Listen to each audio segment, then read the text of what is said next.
France. Alors bonsoir à tous. Notre prof de français, Carmen, nous a chargé de vous parler de la région Rhône-Alpes et plus particulièrement de la région du département de la Drôme, où nous avons choisi un tout petit village qui s'appelle Venterolles. Alors Venterolles, il est perché sur le flanc d'une montagne et de là il domine les champs de lavande, les champs des oliveraies et des vignobles.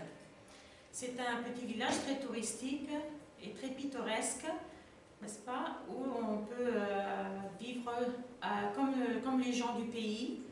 On peut visiter l'église paroissiale de Notre-Dame qui a été construite au XVIIe siècle. Et on peut également visiter le temple protestant, parce que c'est une région où il y avait beaucoup de protestants au Moyen-Âge. On peut donc visiter ce temple où il n'y a plus de culte à l'heure actuelle, mais pourtant, on organise à l'intérieur beaucoup d'expositions.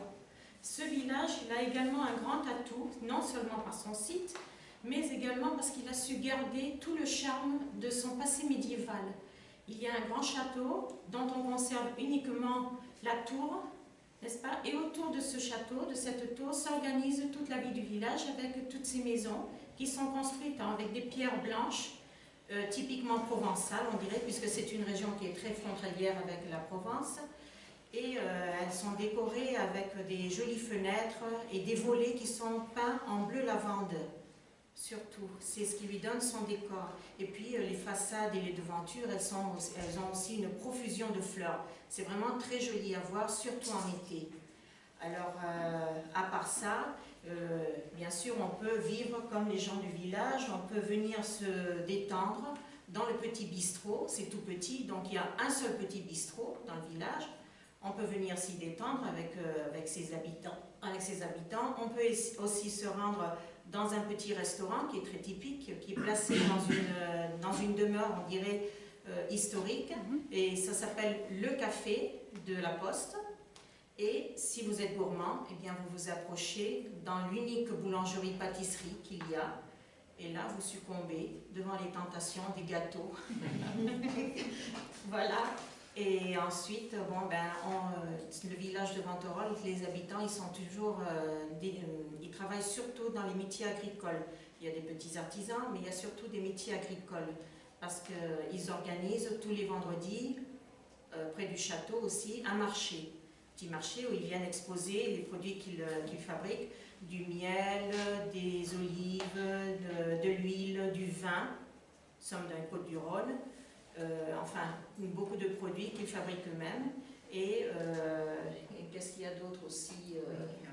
Il y a des oliveraies et du vin. Donc, voilà les deux principales cultures qui soutiennent l'économie du village, dirait-on. Les olives, elles sont encadrées dans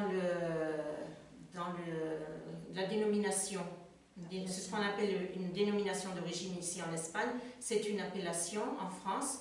Olive du Nion et huile d'olive du Nion. Mais il y a également ces oliveraies, elles ont connu en 1956, elles ont été décimées par une gelée. Alors les habitants, ils ont été obligés, les cultivateurs ont été obligés de trouver d'autres moyens pour survivre. Alors ils se sont plutôt voués vers les plantations d'arbres fruitiers, avec des abricots surtout. Ensuite, ils ont replanté à nouveau des oliviers et surtout le vin. C'est là qu'ils ont trouvé un nouveau moyen de culture et ils font surtout du vin des raisins de cuve. Parce qu'ils sont aussi encadrés par la dénomination d'origine vin du Rhône, Côte-du-Rhône et Côte-du-Rhône village. AOC, ça signifie appellation d'origine contrôlée. N'est-ce pas? Alors voilà, c'est ce qui fait toute la richesse du village en réalité. Ce sont les deux cultures, le vin et les olives, l'huile d'olive. Mais à part ça, bien sûr, nous avons la lavande dont va vous parler Marie-Angèle. C'est à elle de dire tout ce qu'il y a sur la lavande à propos de ce sujet. Maintenant, je vais vous parler de cette plante aromatique originaire des montagnes et du bassin méditerranéen. On la trouve surtout dans la région de la Drôme et en Provence. Aux alentours de Venterolles, on peut admirer des champs immenses qui sont sillonnés par des lavandes en fleurs qui bleuissent le paysage et ça fait très, très beau. Alors, ces terrains sont très secs, ils sont très bien drainés, ils sont très rocailleux et ils jouissent d'un soleil splendide, ce qui fait que ces milieux-là sont vraiment idéaux pour la cultiver. Elle a plusieurs noms, elle prend plusieurs noms. Elle prend le nom de lavande vraie, ou bien de lavandin, ou bien même encore de l'aspic. Depuis longtemps, depuis l'Antiquité, on connaît ses propriétés médicinales. Déjà, les Romains, ils l'utilisaient dans les thermes. Et ils en parfumaient même leurs vêtements et les bains, ils versaient dedans. Au Moyen-Âge également, aussi, ils pensaient qu'elle avait des propriétés vraiment désinfectantes, des pouvoirs désinfectants, comme ils disaient à cette époque. Plus tard, au XVIe siècle, je crois, à la faculté de Montpellier, il l'a recommandée, elle est très très recommandée comme tonique. Hein. Et pendant des décennies, dans les hôpitaux français, on s'en est servi, surtout pour les huiles essentielles de lavande, pour pouvoir désinfecter l'air et enrayer des infections microbiennes.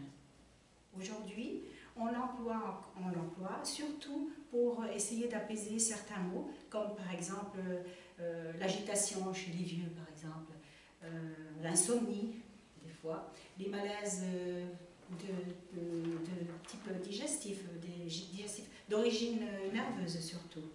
Hein. Aussi, qu'est-ce qu'ils avaient? Des crampes, on peut se frotter, le muscle, ou bien encore des douleurs musculaires. Hein. Après, avec la variété d'aspic, on combat les brûlures et les piqûres de guêpes. On peut aussi la consommer sous la forme d'une tisane ou sous la forme d'une inhalation.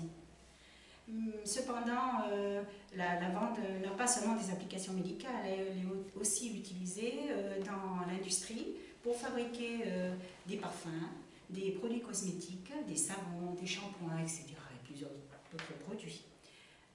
Même dans le secteur de la restauration, on peut voir que les chefs cuisiniers l'emploient aussi pour aromatiser les sorbets, les glaces, les crèmes glacées et même des bonbons.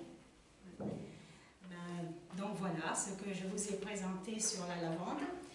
Je vous invite tous de venir au village de Canterolles, le visiter parce qu'il est très beau et il est très connu pour son beau soleil, pour ses champs de lavande spectaculaires, pour ses vignes qui sont là et pour le chant de ses cigales que l'on entend pendant tout l'été. Voilà, alors merci beaucoup.